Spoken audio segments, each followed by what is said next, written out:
James. And I'm Teresa. And this is the Creating Normal podcast, a podcast on living a creative life beyond mental illness, where we share our successes and our struggles in life and in art.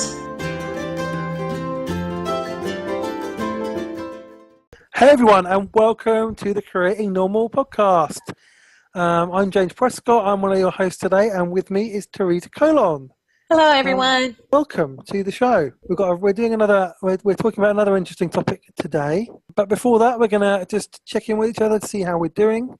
How's things, Teresa? This week is off to a good start. Last week was a little bit more challenging. I think I've gotten overwhelmed with all the different things I had going on, even with starting to kind of wrap up some of those projects, like building the Creating Normal website, even with finishing building the My Undiagnosed Life website, even with making progress on the Wounded Birds Ministry website, even with all that stuff. I just haven't been doing a good job of promoting, and I've been missing almost entirely from social media.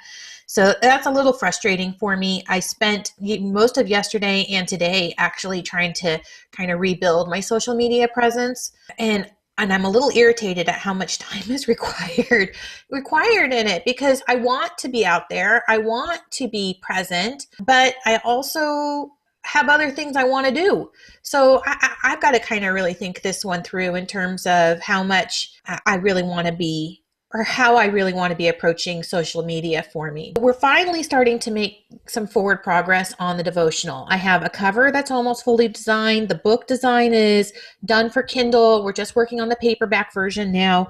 So this is kind of really exciting to see all that stuff come together. And we're now working on the marketing plan for this. And that's been a frustration for me, because I really wanted to have this book published and available for sale as of May 1st. And right now that's not looking like that's a reasonable expectation. We could probably have it up for pre-sale sooner, but I don't know that I want to launch it without going through a lot of these other steps. And the publisher is also telling me, you need to be doing more on social media. Teresa, you need to be doing more on LinkedIn so that we can get you into distribution. We need you interacting more on these Facebook groups. We need you doing more and more. And I'm sitting there going, I still have video to edit for My Undiagnosed Life. I don't have any of that done. I don't have my website done. I'm feeling frustrated, because I know that social media is the cheapest marketing out there. And I know that I need to be doing marketing if I really want this devotional to find the people who need it. But I've got so much to do, James. I'm feeling overwhelmed, and that's spilling over into some of my relationships, and that's not good. And I've been trying to be more mindful of it. So hopefully I'm making progress, but yeah. How's your week been? Well, I got a bit of writing done. I write for this independent film website every so often, and I'm just finishing up an article for them. I recorded a couple of podcasts, which were amazing, really, really great for my own show. Power Podcast, you can find that on iTunes as well. Little plug. Yeah, so in that sense, it's been good, but anxiety, stress has been more challenging. Had some low moods, had some difficult days. Had some challenges, but I'm still here. I'm okay. I've got some good people around me who are supporting me and helping me, so getting through. Yeah. We're going to be talking about perfectionism today. Perfectionism is another topic that I think is it kind of ties the two themes of this podcast together quite well. Creativity and mental illness, I think, because for me, my definition of perfectionism is really about it's about fear in the end. It's not even about the work that we do. It's about us. It's not our work that we don't think is perfect. It's ourselves. We're afraid that we're not good enough. And when we think our work's not good enough and it's never going to be good enough, what we're really thinking is that we're never going to be good enough. And we're worried that people are going to reject us, because we tie our identity to our work. We tie our security and our value to our work. And we're scared if people reject our work, then we'll be rejected and we'll be a failure. And so there's a lot of fear around perfectionism. It's where it kind of comes from. And I've had experience with perfectionism myself. I've been challenged with it before. But you just have to let things go. You have to let your work go into the world. ultimately. Otherwise, if you take perfectionism to the extreme, you would never publish anything. That's my kind of initial thoughts on perfectionism. What about you? What's your experience and perspective on this topic? This is definitely something that I have really struggled with. And it's something that I've spent a lot of time in therapy working my way through. I actually wrote a post called Don't Should on Me a few months ago. And it really talks about how the pressure that I felt to be perfect. First of all, I think that when we are living through perfectionism, I don't think we recognize it. I think that we feel it as pressure. I think we feel it as overwhelm. And I think we feel it as disappointment, that we're disappointing ourselves, we're disappointing our audience, we're disappointing our community, we're disappointing our bosses, or, all that stuff. I think that that's how we feel perfectionism. And I think that makes it hard to identify. And for me, learning to make my way through perfectionism meant finding a way to reevaluate those pressures and those expectations and figuring out if those were real expectations or if those were, first of all, if those were spoken or hidden expectations. And then secondly, if they were real or if they were expectations that I kind of assumed existed.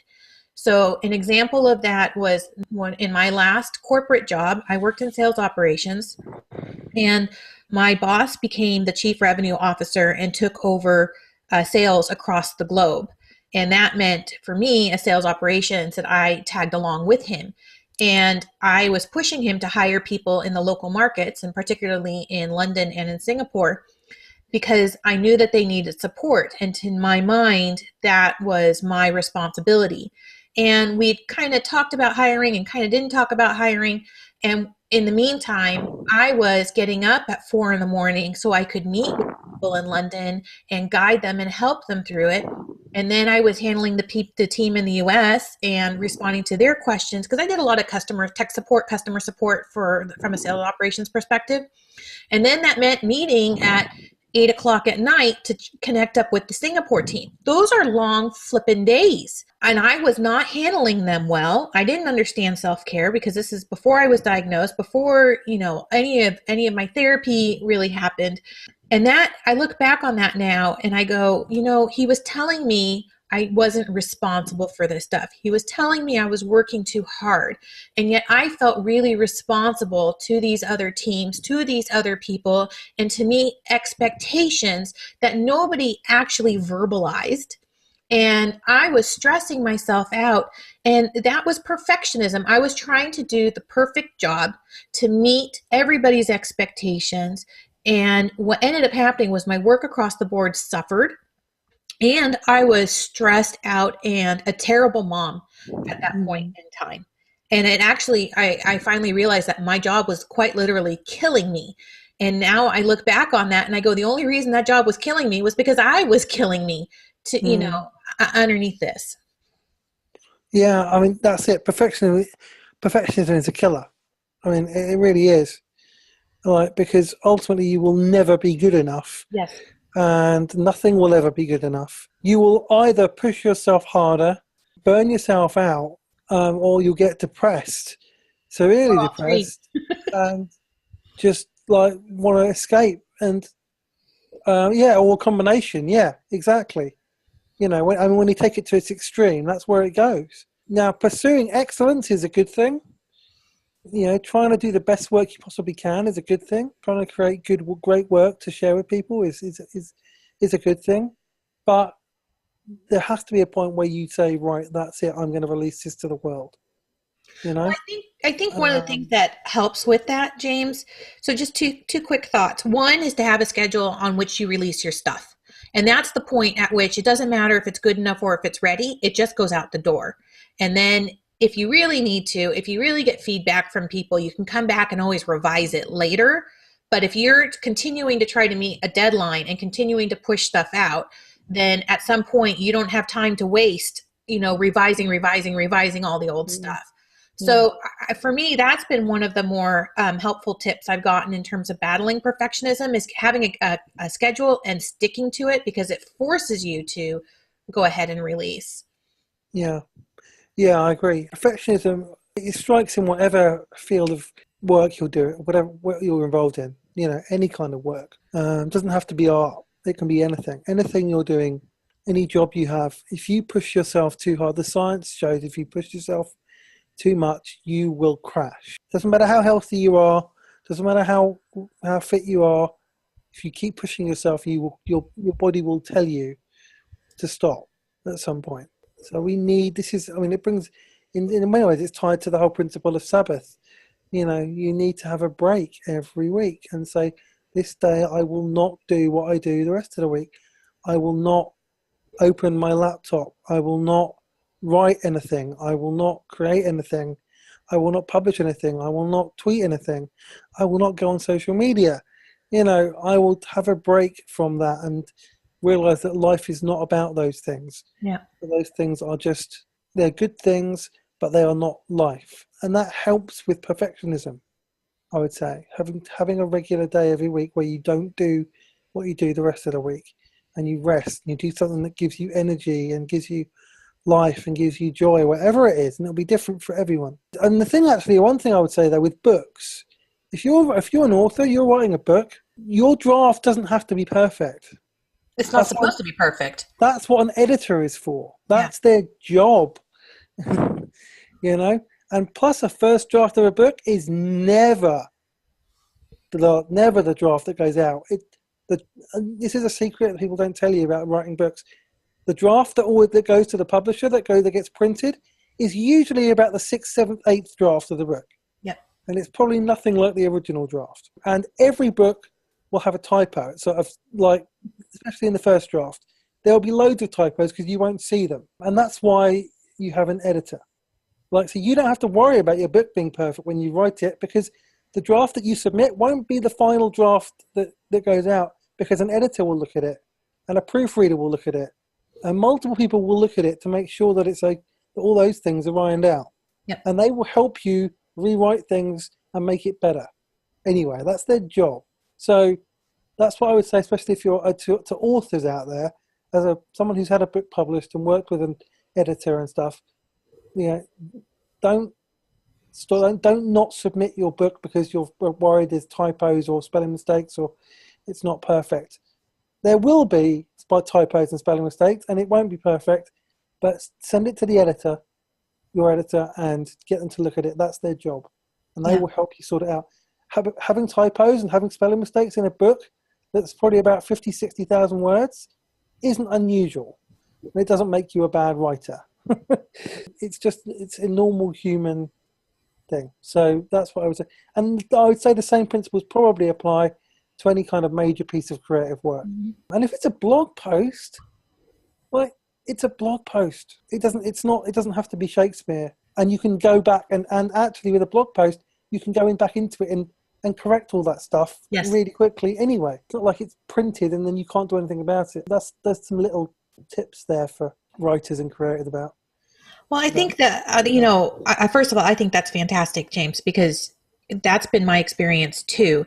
And that's also why there are second and third and fourth editions of books, because you want to make revisions. You've learned something. You're a more solid writer now. You've grown, or there's information that you didn't know before and now you think is important to include. So, I think if we think of our creative work often as being a living, that it grows and it changes with us. I think for me, that takes a lot of pressure off me, because even now with revamping the website, I'm going back and I'm looking at some of these old blog posts and I'm going, okay, how much of this do I want to, how much effort do I have to put into this? On the other hand, some of these blog posts I'm looking at and I'm going, I'm a much more solid writer now. I understand more about formatting. Let me make these changes since I'm doing this. I'm touching it anyway. Let me just go ahead and do this. And I'm trying to be kind of selective about which ones I do that with, because, I am under a time crunch, And then the other thought that I have is one of the best things I learned. I went through DBT for a year, which is dialectical behavioral therapy. And it's designed for people who have borderline personality disorder to help them learn relational, personal, self-care, and mindfulness skills. It's fantastic. And essentially it's basic life skills that a lot of people pick up naturally across their life. But for some people who have mental illnesses such as borderline, not even extreme ones, but just who have that stuff, it really lays out some tips and some skills that you can use and exercise in your daily life. And one of the best things I got out of DBT was this one. So two phrases. One is, does the story fit the facts? And that's about all the stuff that goes on in my head and all the ways I've been hurt, and does the story fit the facts? But the second one is that my best today is not the same as my best tomorrow, is not the same as my best yesterday. And so yesterday I may have been really on, and today, for whatever reason, I'm just not as good. And that's okay. My best today is not the same as my best tomorrow. Tomorrow may be a better day. Tomorrow may be a worse day, but all I can do is do my best today. And for me, kind of integrating that into myself has really been a huge help to me. Yeah, I love that. I really love that. I think that's really, really great advice, because all we can do is our best. And again, it comes back to this, what I say this so often, and I should probably say it more. The value of your work does not come from how many people read it. Right. The value of, and the quality of your work doesn't come from the number of people that read it. The value of your work is that you are valuable and you made that, so therefore your work is valuable. Doesn't matter what anyone else thinks of it. Even if it's not perfect, doesn't mean it's not valuable. Mm-hmm. Doesn't have to be perfect, because we're not perfect. Sometimes the value is in the imperfection. Exactly. Yes. Precisely. I think, isn't it when rabbis used to make, or Jewish people used to make these prayer mat things, and they used to leave a little floor in the corner? Do you know? Because it wasn't perfect, because that's where the spirit could come in. Now we're talking about spiritual stuff a little bit there, but the point I'm trying to make is that it's actually in those imperfections that you can find something really amazing. You can find something really true. You don't have to be perfect. And it's actually the imperfections that you have that make your story so interesting, make your work so interesting. Just let go of the need to be perfect, and it will free you in so many ways. I think that's easier said than done, though, and I think that's an important recognition. Absolutely. Oh yeah. I struggle with this. I'm not sitting here saying I get this right all the time. Mm-hmm. I know this, but I don't get it right all the time. I still struggle with perfectionism. I still struggle to let things go sometimes. But you just have to keep reminding yourself and choosing, and hope that eventually it just sinks in. And if you struggle with this, you're not alone. For sure, you're not alone. So, have we done the tips for this week? No. Do you have a resource to share? Okay, so I have been binging podcasts. So I listen to probably about 40 hours of podcast episodes every week. And I know that is a little extreme. I also went through a period where I didn't listen to any for like 2 weeks, and that meant I was seriously backed up. So that meant last week I spent a lot of time doing what I could to catch up. And I started binging this guy, Steve Austin. He is a Christian, but he is focused on mental health and life coaching topics rather than specifically Christian topics, although the Christian stuff sometimes comes up. I am friends with Steve Austin. He's a lovely guy. He's fantastic. I really admire and respect him. And I actually sent him an email yesterday because one of his episodes just really hit me hard. And it was talking about how much pressure we feel to look good on the outside, not from a physical perspective, from a makeup and hair done perspective, but from I'm a good person perspective and I have my stuff all together perspective. And it was just a phenomenal interview, and I really enjoyed it. So I sent him an email on that. I think that's my I'll put a link to this particular episode in the show notes. It was really impactful for me. I've had him on my show before. He's fantastic. My Poema podcast, my other podcast. Steve's fantastic. Speaking of podcasts, I listened to one this week. Well, it's my favourite one, the Rob Bell's podcast. And he was talking about, it was a really cool name for an episode, Brief Guide to the Undernet. So like the underbelly of the internet. Part of what he talks about is kind of this whole, I think, getting hits on social media for our posts and like the need to please and the need to impress and the need to like get great numbers and get lots of likes and stuff, and speaks truth to the lie behind those things. It was so healing for me when I listened to it. It was so freeing. Yeah, I want to recommend that to people because it's a great episode. Rob Bell is awesome. I know that some people don't like him. I think he's amazing. His podcast is incredible. So, yeah, check that out. And there'll be a link to that in the show notes as well. All right. Well, thank you everyone for listening. We'll be back next week. And until then, create courageously and love yourself fiercely. Bye, everyone. Bye. See you next week. Thanks for listening to the Creating Normal podcast. You can follow James on Twitter and Instagram at JamesPrescott77. You can follow Teresa on Twitter and Instagram at Teresa M. Cologne. Thanks for listening.